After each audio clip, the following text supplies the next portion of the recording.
ನಿಮಗೆ ಹಸ್ವೆ ಆಗೋದಿಲ್ಲ. ಇದು ಸೇಫ್, ಯಾರು ಬೇಕಾದ್ರೂ ಇದನ್ನ ಕುಡಿಬಹುದು. Hey guys, welcome back to my channel Nikhita Priya super tips. ಎಲ್ಲರೂ ಹೇಗಿದ್ದೀರಾ? ಎಲ್ಲರೂ ಚೆನ್ನಾಗಿರ್ಲಿ ಅಂತ ನಾನು ದೇವ್ರ ಹತ್ರ ಕೇಳ್ಕೊತೀನಿ. ಫ್ರೆಂಡ್ಸ್, ಇವತ್ತಿನ ವಿಡಿಯೋ ಒಂದು ಸೂಪರ್ ಡೂಪರ್ ಆಗಿರುವಂತ ವೇಟ್ ಲಾಸ್ ಡ್ರಿಂಕ್. ಅಂಡ್ ಈ weight loss drink morning weight loss drink ಅಲ್ಲ, ಬಟ್ ತುಂಬಾ ಸಖತ್ತಾಗಿ ಸೂಪರ್ ಆಗಿ ವರ್ಕ್ ಮಾಡುತ್ತೆ. ಅಂಡ್ ಯಾರು ಬೇಕಾದ್ರೂ ನೀವು ಮನೇಲಿ ಇರ್ಲಿ, ಅಥವಾ ನೀವು ಹೋಮ್ ಮೇಕರ್ ಆಗಿರ್ಬೋದು, ಅಥವಾ ಆಫೀಸಿಗೆ ಹೋಗ್ತಿರ್ಬೋದು, ಕಾಲೇಜ್, ಸ್ಕೂಲ್, ನೀವ್ ಎಲ್ಲಿಗೆ ಹೋಗಿ ನೀವು ಬಂದ ಮೇಲೆ ಇದನ್ನ ಆರಾಮಾಗಿ ಈಸಿಯಾಗಿ ಮಾಡ್ಕೊಂಡು ಕುಡಿಬಹುದು. ಎಲ್ಲ ಇಂಗ್ರೀಡಿಯೆಂಟ್ಸ್ ಮನೆಯಲ್ಲೇ ಇರುತ್ತೆ, ಅದನ್ನ ಕಿಚನ್ ಅಲ್ಲೇ ಇರುತ್ತೆ. ಅಂಡ್ ಈ ವೇಟ್ ಲಾಸ್ ಡ್ರಿಂಕ್ ಕುಡಿಯೋದ್ರಿಂದ ಜಸ್ಟ್ ಒಂದು ವಾರದಲ್ಲಿ ನಿಮ್ಮ ವೇಟ್, ನಿಮ್ಮ ಬೊಜ್ಜು ಯಾವ ರೀತಿ ಕರಗುತ್ತೆ ಅಂತ ನೀವೇ ನೋಟಿಸ್ ಮಾಡ್ತೀರಾ. ಯಾಕಂದ್ರೆ ಈ ವೇಟ್ ಲಾಸ್ ಡ್ರಿಂಕ್ ಕುಡಿದಾದ್ಮೇಲೆ ನಿಮಗೆ ಹಸ್ವೆ ಆಗೋದಿಲ್ಲ. ನನಗೆ ಅದು ಇದು ತಿನ್ಬೇಕು ಅಂತ ನಿಮಗೆ ನಾಲ್ಗೆ ಆಸೆ ಆಗ್ತಿರತ್ತಲ್ಲ, ಸೊ ಅದು ಕೂಡ ಆಗೋದಿಲ್ಲ. ಅಂಡ್ ಹೊಟ್ಟೆ ಕೂಡ ಫುಲ್ ಆಗಿರುತ್ತೆ. ನನ್ ಫುಲ್ ಇದೆಯಪ್ಪ ಹೊಟ್ಟೆ, ಏನ್ ತಿನ್ನೋದ್ ಬೇಡ ಅಂತಾನೆ ಅನ್ಸುತ್ತೆ. ಸೊ ಆ ರೀತಿ ಆದ್ರೆ ಪಕ್ಕ ವೇಟ್ ಲಾಸ್ ಅಂತೂ ಆಗೇ ಆಗುತ್ತೆ. ಅಂಡ್ ಜೊತೆಗೆ ಇದು ಮೆಟಬಾಲಿಸಮ್ ಕೂಡ ಇನ್ಕ್ರೀಸ್ ಮಾಡುತ್ತೆ. ವೇಟ್ ಲಾಸ್ ನಲ್ಲಿ ಮೆಟಬಾಲಿಸಮ್ ಜಾಸ್ತಿ ಇದ್ದಷ್ಟು ತುಂಬಾ ಬೇಗ ವೇಟ್ ಲಾಸ್ ಆಗುತ್ತೆ, ಜಾಸ್ತಿ ವೇಟ್ ಕಡಿಮೆ ಆಗುತ್ತೆ. ಸೊ ಬನ್ನಿ, without any further ado let's get into the video. And ಇದು ಸೇಫ್, ಯಾರು ಬೇಕಾದ್ರೂ ಇದನ್ನ ಕುಡಿಬಹುದು. ಇವನ್ ಬಾಣಂತಿಯರು, ಪ್ರೆಗ್ನೆನ್ಸಿಯಲ್ಲಿ ಇರೋರು ಮಾತ್ರ ಸ್ವಲ್ಪ ಡಾಕ್ಟರ್ನ ಕನ್ಸಲ್ಟ್ ಮಾಡಿ ಇದನ್ನ ಕುಡೀರಿ. ಬಟ್ ಪ್ರೆಗ್ನೆನ್ಸಿಯಲ್ಲಿ ಇರೋರಿಗೆ ವೇಟ್ ಲಾಸ್ ಏನಕ್ಕೆ ಬೇಕು, ಸೊ ನೀವೇನ್ ಮಾಡೋದು ಬೇಡ. ಬಟ್ ಪ್ರೆಗ್ನೆನ್ಸಿ ಟ್ರೈ ಮಾಡೋರು ಕೂಡ ಇದನ್ನ ನೀವು ಕುಡಿಬಹುದು, ಏನು ತೊಂದರೆ ಆಗೋದಿಲ್ಲ. ಅಂಡ್ ರಿಮೈನಿಂಗ್ ಎಲ್ಲರೂ ಇದನ್ನ ಕುಡಿಬಹುದು. ನಿಮಗೆ BP ಇರ್ಲಿ, ಥೈರಾಯ್ಡ್ ಇರ್ಲಿ, ನಿಮಗೆ ಡಯಾಬಿಟಿಸ್ ಇರ್ಲಿ, ಅಥವಾ ಏನೇ ಇಶ್ಯೂ ಇರ್ಲಿ, ಯಾರು ಬೇಕಾದ್ರೂ ಇದನ್ನ ಕುಡಿಬಹುದು. ಸೊ ಬನ್ನಿ, ಇದನ್ನ ಯಾವ ರೀತಿ ಮಾಡೋದು ಅಂತ ನೋಡ್ಕೊಂಡ್ ಬರೋಣ. ಈ ಇನ್ಸ್ಟಂಟ್ ವೇಟ್ ಲಾಸ್ ಡ್ರಿಂಕ್ ಮಾಡೋದಿಕ್ಕೆ ಓಕೆ, ಸಿಸ್ಲಿಂಗ್ ಆಗ್ತಿದೆ. ಸೊ 1 ಗ್ಲಾಸ್ ನೀರು ಬೇಕು. ನಾವು ನೀರು ಕುಡಿತೀವಲ್ಲ, ಸೇಮ್ ಅದೇ ಗ್ಲಾಸಲ್ಲಿ ನೀರು ತಗೊಂಡಿದ್ದೀನಿ. ಆ್ಯಂಡ್ ಅದಕ್ಕೆ ನಾನು ಚಕ್ಕೆ ಹಾಕ್ತಿದ್ದೀನಿ ಅಷ್ಟೇ ಫ್ರೆಂಡ್ಸ್. ಇದು ಸ್ವಲ್ಪ ಕುದೀಲಿ, ಆಮೇಲೆ ಮತ್ತೆ ಏನು ಹಾಕಬೇಕು ಅಂತ ಹೇಳ್ತೀನಿ. ಇಲ್ಲಿ ನೋಡಿ, ನೀರಲ್ಲಿ ಕೆಳಗಡೆ ಚಿಕ್ಕ ಚಿಕ್ಕ ಬಬಲ್ ಬರ್ತಾ ಇದೆಯಲ್ಲ, ಸೊ ಆವಾಗ ಇದು ಅರಿಶಿಣದ ರೂಟ್, ಟರ್ಮರಿಕ್ ರೂಟ್ ಅಂತ ಹೇಳ್ತೀವಿ, ಹಸಿ ಅರಿಶಿಣ. ಈ ಸೀಸನಲ್ಲಿ ಇವಾಗ ಸಿಗುತ್ತೆ. ನಿಮ್ಮ ಹತ್ರ ಇಲ್ಲ ಅಂದರೆ ನೋ ಪ್ರಾಬ್ಲಮ್, ಅರಿಶಿನ ಕೂಡ ಯೂಸ್ ಮಾಡ್ಕೋಬೋದು. ನನ್ನ ಹತ್ರ ಇದಿದೆ, ಅದಕ್ಕೆ ಇದನ್ನೇ ಯೂಸ್ ಮಾಡ್ತಾ ಇದ್ದೀನಿ ನಾನು. ತುಂಬ ಬೆಸ್ಟ್. ಇದು ಸಿಕ್ಕರೆ ನಿಮಗೆ, ಸಿಗಲಿಲ್ಲ ಅಂದರೂ ನಡೆಯುತ್ತೆ, ಎಲ್ಲ ಕಡೆ ಸಿಗೋದಿಲ್ಲ, ಅದಕ್ಕೋಸ್ಕರ. ಸೊ ಇದನ್ನು ಸ್ವಲ್ಪ ಇದಕ್ಕೆ ತುರಿದು ಹಾಕ್ತಾ ಇದ್ದೀನಿ. ನೋಡಿ, ಒಂದು ಅರ್ಧ ಸ್ಪೂನಷ್ಟು ಇದಕ್ಕೆ ತುರಿದು ಹಾಕ್ಕೊಂಡಿದ್ದೀನಿ. ಇದನ್ನು ನಾವೇ ಬೆಳೆದಿರೋ ಅಂಥದ್ದು. ಸೊ ಇದನ್ನೆಲ್ಲ ಹಾರ್ವೆಸ್ಟ್ ಮಾಡಿ, ಅಂದರೆ ಇದು ರೂಟ್ ತೆಗೆದು ಚೆನ್ನಾಗಿ ತೊಳೆದು ಕ್ಲೀನ್ ಮಾಡಿ ನಾನು ಫ್ರಿಜ್ಜಲ್ಲಿ ಸ್ಟೋರ್ ಮಾಡಿ ಇಟ್ಕೋತೀನಿ. ನನಗೆ ಈ ವೇಟ್ ಲಾಸ್ ಡ್ರಿಂಕ್ ಬೇಕಾದಾಗ ನಾನು ಇದೇ ರೀತಿ ಯೂಸ್ ಮಾಡ್ತೀನಿ. ಸಿಪ್ಪೆ ತೆಗ್ದಿಲ್ಲಲ್ಲ ಅಂತ ಅನ್ಬೇಡಿ, ಇದು ಕೂಡ ತುಂಬ ಒಳ್ಳೆಯದೇ. ಯಾಕಂದರೆ ತುಂಬ ಚೆನ್ನಾಗಿ ವಾಶ್ ಮಾಡಿರೋದ್ರಿಂದ ಮಣ್ಣೇನೂ ಇಲ್ಲ ಇದರಲ್ಲಿ. ಆ್ಯಂಡ್ ಇದಕ್ಕೆ ರಾ ಟರ್ಮರಿಕ್ ಅಂತಲೂ ಹೇಳ್ತೀವಿ. ನೆಕ್ಸ್ಟ್ ನೋಡಿ, ಇಷ್ಟೇ ಚಿಕ್ಕ ಒಂದಿಷ್ಟು ಪಿಂಚ್ ಅಂತ ಅಂದರೆ ಚಿಟಿಕಿ ಇರುತ್ತಲ್ಲ ಹೀಗೆ. ಸೊ ಈ ಚಿಟಿಕಿಯಲ್ಲಿ 1-2 ಚಿಟಿಕಿ ಹಾಕಿ, ಸ್ಪೂನ್ ಲೆಕ್ಕದಲ್ಲಿ ಒಂದು ಚಿಕ್ಕ ಸ್ಪೂನಷ್ಟು ಈ ರೀತಿ ಪೆಪ್ಪರ್ ಪೌಡರ್ನ ಹಾಕ್ಕೊಳ್ಳಿ. ಕರಿಮೆಣಸಿನಕಾಳು ಪುಡಿ ಮಾಡೋಕ್ಕಾಗಲ್ಲ, ನಮ್ಮ ಹತ್ರ ಇಲ್ಲ ಅಂತ ಅಂದರೆ ನೀವು ಜಸ್ಟ್ ಪೆಪ್ಪರ್ನ ಹೀಗೆ ಕುಟ್ಬಿಟ್ಟು ಕ್ರಷ್ ಮಾಡಿ ಕೂಡ ಹಾಕ್ಬೋದು. ಓಕೆ, ನನಗೆ ಈ ರೀತಿ ಎಲ್ಲ ಮಾಡ್ಕೊಳಕ್ಕೆ ಬೇಕಾಗುತ್ತೆ ಅಂತ ನಾನು ಈ ರೀತಿ ಪೆಪ್ಪರ್ ಪೌಡರ್ನ ಮಾಡಿ ಮನೆಯಲ್ಲೇ ಇಟ್ಕೊಂಡಿದ್ದೀನಿ. ಈಗ ಇದು ಜಸ್ಟ್ 1 ಕುದಿ ಬರಬೇಕು ಅಷ್ಟೇ. ಸೊ 1 ಕುದಿ ಬರೋವರೆಗೂ ಇದನ್ನು ವೇಟ್ ಮಾಡೋಣ. ಅದಾದಮೇಲೆ ನಮ್ಮ ಈ ವೇಟ್ ಲಾಸ್ ಡ್ರಿಂಕ್ ರೆಡಿ ಆಗುತ್ತೆ.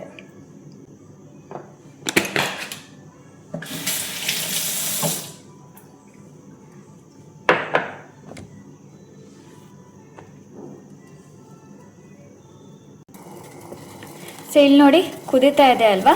ಈಗ ಇದನ್ನು ಆಫ್ ಮಾಡ್ತೀನಿ. ಜಾಸ್ತಿ ಕುದಿಸೋಂಥ ನೆಸಸರಿ ಕೂಡ ಇಲ್ಲ, ಜಸ್ಟ್ 1 ಕುದಿ ಬಂದರೆ ಸಾಕು. ಇಲ್ಲಿ ನೋಡಿ, ನಮ್ಮ ಈ ವೇಟ್ ಲಾಸ್ ಡ್ರಿಂಕ್ ಈಗ ರೆಡಿ ಆಗಿದೆ. ಈಗ ಇದನ್ನು ನಾನು ಫಿಲ್ಟರ್ ಮಾಡ್ಕೋತೀನಿ. ನಿಮಗೆ ಬೇಕು ಅಂದರೆ ಪುದೀನ ಎಲೆ 1-2-3 ಅದು ಕೂಡ ಹಾಕ್ಬೋದು. ಫ್ಲೇವರ್ ಸಖತ್ತಾಗಿರುತ್ತೆ ಕುಡಿಯೋವಾಗ. ಆ್ಯಂಡ್ ಪುದೀನ ವೆಯ್ಟ್ ಲಾಸ್ಗೆ, ಡೈಜೆಷನ್ಗೆ ಎಲ್ಲದಕ್ಕೂ ತುಂಬ ಒಳ್ಳೆಯದು. ಸೊ ಅದು ಕೂಡ ಹಾಕ್ಬೋದು. ಇದನ್ನು ಕುದಿಯೋವಾಗಲೇ ಹಾಕಿ. ನಾನು ಜಸ್ಟ್ ನಿಮಗೆ ತೋರಿಸ್ತಾ ಇದ್ದೀನಿ, ಕುದಿಯೋವಾಗಲೇ ಹಾಕಬಹುದು. ಯಾಕಂದರೆ ನಾನು ಏನಕ್ಕೆ ಹೀಗೆ ಹಾಕ್ತಿದ್ದೀನಿ ಅಂದರೆ ನಾನು ಹೇಳ್ತೀನಿ. ಓಕೆ, ಸೊ ಒಂದು ಗ್ಲಾಸ್ ತೊಗೊಂಡಿದ್ದೀನಿ ಆ್ಯಂಡ್ ಅದಕ್ಕೆ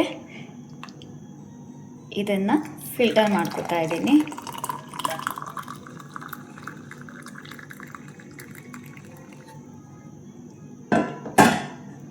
ಸೊ ಪುದೀನ ಹೇಳಿದ್ನಲ್ಲ ನಾನು ಏನಕ್ಕೆ ಲಾಸ್ಟಿಗೆ ಹಾಕಿದೆ ಅಂತ.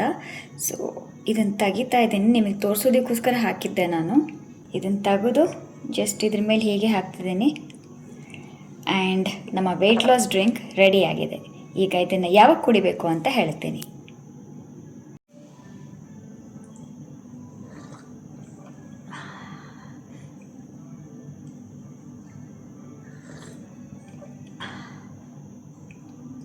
ನೋಡ್ಕೊಂಡ್ ಬಂದ್ರಿ ಅಲ್ವಾ, ಈಸಿ ಆಗಿತ್ತು, ಹೌದು ತಾನೆ? ಸೊ ಈಗ ಇದನ್ನ ಯಾವಾಗ ಕುಡಿಬೇಕು ಅಂತ ಹೇಳ್ತೀನಿ. ಇದನ್ನ ನೀವು ಸಂಜೆ ಕುಡಿಬೇಕಾಗುತ್ತೆ. ನೀವು ಅಕಸ್ಮಾತ್ ಟೀ ಕಾಫಿ ಕುಡಿಯೋ ಅಭ್ಯಾಸ ಇದ್ರೆ ಪ್ಲೀಸ್ ಮಿಲ್ಕ್ ಇಲ್ದೇ ಇರೋವಂಥದ್ದು ನೀವು ಕುಡೀರಿ ಅಂತಾನೆ ಅಂತೀನಿ. ಇಲ್ಲ ನಮಗೆ ಹಾಲು ಇಲ್ದಂಗೆ ನನಗೆ ಬ್ಲ್ಯಾಕ್ ಕಾಫಿ ಕುಡಿಯೋಕೆ ನನಗೆ ಅಭ್ಯಾಸ ಇಲ್ಲ ಅಥವಾ ಟೀ ಡಿಕಾಕ್ಷನ್ ಕುಡಿಯೋಕೆ ನನಗೆ ಆಗೋದಿಲ್ಲ ಅನ್ನೋರು ಲೋ ಫ್ಯಾಟ್ ಮಿಲ್ಕ್ ಅಂತ ಸಿಗುತ್ತೆ. ಸೊ ಅದನ್ನ ಸ್ವಲ್ಪ ಯೂಸ್ ಮಾಡಿ ಕುಡೀರಿ. ಆದ್ರೆ ಜಾಸ್ತಿ ನೀರ್ ಇರ್ಬೇಕು ಅಂಡ್ ಅದಕ್ಕೆ ಶುಗರ್, ಬೆಲ್ಲ, ಹನಿ ಏನು ಹಾಕೋಬೇಡಿ. ಬಿಕಾಸ್ ಒಳ್ಳೆ ಬಾಡಿ ಸಿಗ್ಬೇಕು, ಒಳ್ಳೆ ಡ್ರೆಸ್ಸಲ್ಲಿ ಫಿಟ್ ಆಗ್ಬೇಕು ಅಂದ್ರೆ ನೀವು ಸ್ವಲ್ಪ ದಿವಸ ಇದನ್ನ ಕಂಟ್ರೋಲ್ ಮಾಡ್ಬೇಕಾಗುತ್ತೆ. ನಿಮ್ಮ ಐಡಿಯಲ್ ವೇಟ್ ನೀವು ರೀಚ್ ಆದ್ಮೇಲೆ ಬೇಕಿದ್ರೆ ನೀವು 1 ಡೇ ಚೀಟ್ ಡೇ ಅಂತ 1 or 2 ಡೇಸ್ ತಿನ್ನಿ ಅಂಡ್ ಮತ್ತೆ ವೇಟ್ ಲಾಸ್ ರೂಟೀನ್ಗೆ ಬನ್ನಿ. ಲೈಫ್ ಲಾಂಗ್ ವೇಟ್ ಲಾಸ್ ಮಾಡ್ತಾ ಹೋಗಿ ಅಂತ ಕೂಡ ನಾನು ಹೇಳ್ತಾ ಇಲ್ಲ. ನಿಮ್ಮ ಐಡಿಯಲ್ ವೇಟ್ ಯಾವುದು? 50 kgನ, 55 60ನ, ಎಷ್ಟು kg ಕಡಿಮೆ ಆಗ್ಬೇಕು ಅಂತ ಒಂದು ಗೋಲ್ ಸೆಟ್ ಮಾಡ್ಕೊಳ್ಳಿ. ಅಷ್ಟು ಕಡಿಮೆ ಆಗೋವರೆಗೂ ಡಯಟ್ ಮಾಡಿ, ವರ್ಕೌಟ್ ಮಾಡಿ, ನೀವು ರೀಚ್ ಆಗ್ತಿರಲ್ಲ ನಿಮ್ಮ ಐಡಿಯಲ್ ವೇಟ್ ಎಷ್ಟು kg ಕಡಿಮೆ ಆಗ್ಬೇಕು ಅಂತ. ಅದಾದ್ಮೇಲೆ ಒಂದು 2 ಡೇಸ್ ಅಥವಾ 1 ಡೇ ಚೀಟ್ ಡೇ ಅಂತ ಚೆನ್ನಾಗಿ ತಿನ್ನಿ. ಇದು ನನ್ನ ಪಾಲಿಸಿ, ನಾನು ಇದನ್ನೇ ಫಾಲೋ ಮಾಡೋದು. ನಾನು ಒನ್ ಡೇ ಅಥವಾ 2 ಡೇಸ್ ಚೆನ್ನಾಗಿ ತಿಂತೀನಿ, ಆಮೇಲೆ ಡಯಟ್ ಕಂಟಿನ್ಯೂ ಮಾಡ್ತೀನಿ. ಸೊ ಈ ರೀತಿ ಮಾಡ್ತೀನಿ. ಆಮೇಲೆ ನನ್ನ ಐಡಿಯಲ್ ವೇಟ್ ನಾನು ರೀಚ್ ಆದ್ಮೇಲೆ ಮತ್ತೆ ಮಧ್ಯದಲ್ಲಿ ಗ್ಯಾಪ್ ತಗೋತೀನಿ, 1 or 2 ಡೇಸ್ ತಿಂತೀನಿ ಅಂಡ್ ಮತ್ತೆ ನಾನು ಸ್ಟಾರ್ಟ್ ಮಾಡ್ತೀನಿ. ಸೊ ಹೀಗೆ ಮಾಡ್ತಾ ಬಂದ್ರೆ ನಿಮ್ಮ ವೇಟ್ ಮೇಂಟೈನ್ ಕೂಡ ಆಗುತ್ತೆ ಅಂಡ್ ನೀವು ಚೆನ್ನಾಗಿ ತಿನ್ಲೂಬಹುದು, ಅಂದ್ರೆ ಡಯಟ್ ಕೂಡ ಮಾಡ್ತಾ ಇರ್ಬೋದು, ನಿಮ್ಮ ಡಯಟ್ ಅಲ್ಲಿ ಕಟ್ ಆಗೋದಿಲ್ಲ. ಸೊ ಇದನ್ನ ಸಾಯಂಕಾಲದ ಹೊತ್ತು ಕುಡೀರಿ ಅಂತ ಹೇಳ್ತೀನಿ. ಟೀ ಟೈಮ್ ನಲ್ಲಿ ಒಂದು ಅರೌಂಡ್ ನೀವು 5-5:30 ಅಷ್ಟೊತ್ತಿಗೆ ನೀವು ಇದನ್ನ ಕುಡೀರಿ. ಅದಾದ್ಮೇಲೆ ನಿಮಗೆ ಈವ್ನಿಂಗ್ ಹಸು ಆಗೋದಿಲ್ಲ, ಹಾಗೂನು ಹಸು ಆಯ್ತು ಅಂತ ಅಂದ್ರೆ ತುಂಬಾ ಲೈಟ್ ಆಗಿ ತಿಂತೀರಾ, ಆಟೋಮೆಟಿಕಲಿ ತುಂಬಾ ಲೈಟ್ ಆಗೇ ತಿಂತೀರಾ. ಇಲ್ಲ ನಮಗೆ ಹೆವಿ ತಿಂತಾ ಇದೀವಿ ನಾವು ಅಂತ ಅನ್ನೋರು ಕಂಟ್ರೋಲ್ ಮಾಡಿ. ಬಟ್ ಹೇಳ್ತಾ ಇದ್ದೀನಿ, ಆಟೋಮೆಟಿಕಲಿ ಈ ವೇಟ್ ಲಾಸ್ ಡ್ರಿಂಕ್ ಕುಡಿದಾದ್ಮೇಲೆ ನಿಮಗೆ ಹಸಿವು ಆಗೋದಿಲ್ಲ, ಹೊಟ್ಟೆ ಫುಲ್ ಅಂತ ಅನ್ಸುತ್ತೆ, ಫುಲ್ ಆಗೇ ಇರುತ್ತೆ. ಹಂಗೂ ನಿಮಗೆ ತಿನ್ಬೇಕು ಅಂತ ನಿಮ್ಗೆ ಏನಾದ್ರು ಕ್ರೇವಿಂಗ್ಸ್ ಇದ್ರೆ ತುಂಬಾ ಕಡಿಮೆನೆ ತಿಂತೀರಾ. ಟ್ರಸ್ಟ್ ಮೀ, ತುಂಬಾ ಕಡಿಮೆ ತಿಂತೀರಾ. ಅಂಡ್ ಜಸ್ಟ್ 7 ಡೇಸ್ ನಲ್ಲಿ ಅಂದ್ರೆ ಒಂದು ವಾರದಲ್ಲಿ ನಿಮ್ಮ ವೇಟ್ ಯಾವ ರೀತಿ ಲೂಸ್ ಆಗಿರುತ್ತೆ ಅಂತ ನೋಡಿ. ಅಂಡ್ ಒಂದು ವಾರದಲ್ಲೇ ನಿಮ್ಮ ವೇಟ್ ಗಿಂತಲೂ ನಿಮ್ಮ ಬೊಜ್ಜು ಕರಗುತ್ತೆ. 1 or 2 kg ನಿಮ್ದು ಕಡಿಮೆ ಆಗಬಹುದು, ಆದ್ರೆ ಬೊಜ್ಜು ತುಂಬಾ ಚೆನ್ನಾಗಿ ಮೆಲ್ಟ್ ಆಗುತ್ತೆ. ಮೇನ್ ಬೊಜ್ಜು ಅಲ್ವಾ, ಕೆಲವು ಸಲ ವೇಟ್ ಕಡಿಮೆ ಆಗಲ್ಲ ಬಟ್ ಫ್ಯಾಟ್, ಒಳಗಿನ ಫ್ಯಾಟ್ ಎಲ್ಲ ಮೆಲ್ಟ್ ಆಗಿರುತ್ತೆ, ಅದು ಇಂಪಾರ್ಟೆಂಟ್. ಅಂಡ್ ನೀವು ಫಿಟ್ ಆಗು ಕೂಡ ಕಾಣ್ತಿರ್ತೀರ. ಇದು ಬೆಲ್ಲಿ ಫ್ಯಾಟ್, ಇದ್ರ ಮೇಲೂ ಕೂಡ ತುಂಬಾ ಚೆನ್ನಾಗಿ ವರ್ಕ್ ಮಾಡುತ್ತೆ. ಆಮೇಲೆ ಟೈರ್ ಇರುತ್ತಲ್ಲ, ಸೈಡ್ ಟೈರ್, ಅದಕ್ ಮೇಲೂ ಕೂಡ ತುಂಬಾ ಚೆನ್ನಾಗಿ ವರ್ಕ್ ಮಾಡುತ್ತೆ. ಅಂಡ್ ಥೈ ಫ್ಯಾಟ್ ಎಲ್ಲ all over whole body part ಮೇಲೆ ಇದು ವರ್ಕ್ ಆಗುತ್ತೆ. So trust me and try this, ಆಮೇಲೆ ನೋಡಿ ರಿಸಲ್ಟ್ ಯಾವ ರೀತಿ ಇರುತ್ತೆ ಅಂತ. ಅಂಡ್ ಪ್ಲೀಸ್ ನಿಮ್ಮ ಫೀಡ್ಬ್ಯಾಕ್ ನನಗೆ ಕಾಮೆಂಟ್ ಮಾಡಿ ತಿಳಿಸಿ. ನಿಮ್ಮ ಫೀಡ್ಬ್ಯಾಕ್ ನಂಗೆ ತುಂಬಾ ಅಂದ್ರೆ ತುಂಬಾ ಇಂಪಾರ್ಟೆಂಟ್. ಯಾಕಂದ್ರೆ ನನಗೂ ಮೋಟಿವೇಶನ್ ಸಿಗುತ್ತೆ ಅಂಡ್ ಬೇರೆಯವ್ರಿಗೂ ಕೂಡ ಮೋಟಿವೇಶನ್ ಸಿಗುತ್ತೆ. ಅಂಡ್ ಆದಷ್ಟು ಬೇಗ ಹಾರ್ಡ್ ಚಾಲೆಂಜ್ ಬರ್ತಾ ಇದೆ, ವಿಡಿಯೋ ಶಾರ್ಟ್ಸ್ ಬರ್ತಾ ಇದೆ. So get ready for that. ನನ್ನ ಜೊತೆಲೇ ನೀವು ಕೂಡ, ನನ್ನ ಜೊತೆಲಿ ಇಬ್ರು ಸೇರ್ಕೊಂಡು ನಾವು ವೇಟ್ ಲಾಸ್ ಮಾಡೋಣ. ಅಂಡ್ ಹಾರ್ಡ್ ಚಾಲೆಂಜ್ಗೂ ಮುಂಚೆ ನಾನು ವೇಟ್ ಲಾಸ್ ಜರ್ನಿ ಸ್ಟಾರ್ಟ್ ಮಾಡೋಕ್ಕೂ ಮುಂಚೆ ಏನ್ ತಿಂತೀನಿ ಆಸ್ ಅ ಚೀಟ್ ಡೇ ಅಂತ, ಅದು ಕೂಡ ಒಂದು ವ್ಲಾಗ್ ಬರುತ್ತೆ. ಪ್ಲೀಸ್ ಅದನ್ನು ಕೂಡ ಮಿಸ್ ಮಾಡದೆ ನೋಡಿ. ಸೊ ಇಷ್ಟ ಆಗಿತ್ತು ಫ್ರೆಂಡ್ಸ್ ಇವತ್ತಿನ ವ್ಲಾಗ್. ಮತ್ತೆ ನೆಕ್ಸ್ಟ್ ಹೊಸ ವಿಡಿಯೋಂದಿಗೆ ನಾನು ನಿಮಗೆ ಸಿಗ್ತೀನಿ. ಅಲ್ಲಿವರೆಗೂ ಎಲ್ಲರೂ ಹೆಲ್ದಿ ಆಗಿರಿ, ಹ್ಯಾಪಿ ಆಗಿರಿ, ಬ್ಯೂಟಿಫುಲ್ ಆಗಿರಿ, ನಗ್ತಾ ಇರಿ ಅಂಡ್ ಫಿಟ್ ಆಗಿರಿ. ನಾವು ಫಿಟ್ ಆಗಿದ್ದಷ್ಟು ಕಾನ್ಫಿಡೆನ್ಸ್ ಜಾಸ್ತಿ ಆಗುತ್ತೆ. ಸೊ ಮತ್ತೆ ಸಿಗ್ತೀನಿ ಫ್ರೆಂಡ್ಸ್, ಅಲ್ಲಿವರೆಗೂ ಬಾಯ್.